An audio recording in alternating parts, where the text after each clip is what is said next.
ఎంకి పెళ్లి సుబ్బి చావుకు వచ్చిందంటారు. లేకపోతే కనుక ఒకళ్ళ ఓవర్ యాక్షన్ ఇంకొకళ్ళకి ప్రయోజనం కూడా జరుగుతుంటుంది.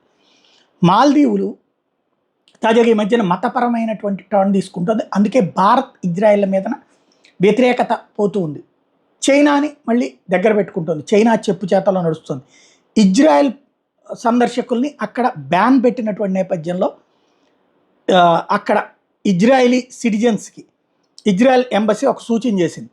బీచ్ల పరంగా చూడాలంటే మాల్దీవుల కంటే ఎక్కువ ఉన్నాయి భారతదేశంలో, అక్కడికి వెళ్ళండి మీరందరూ అంటూ. Since the Maldives is no longer welcoming Israelis, here are some beautiful and amazing Indian beaches where Israeli tourists are warmly welcomed and treated with utmost hospitality అంటూ భారతదేశంలో ఉన్నటువంటి బీచ్లకు సంబంధించిన విజువల్స్ అన్నింటి ప్రొజెక్ట్ చేస్తూ భారతదేశానికి వెళ్ళండి, అక్కడ మిమ్మల్ని చక్కగా గౌరవంగా రిసీవ్ చేసుకుంటారు అని చెప్పేసి పిలుపునిచ్చింది.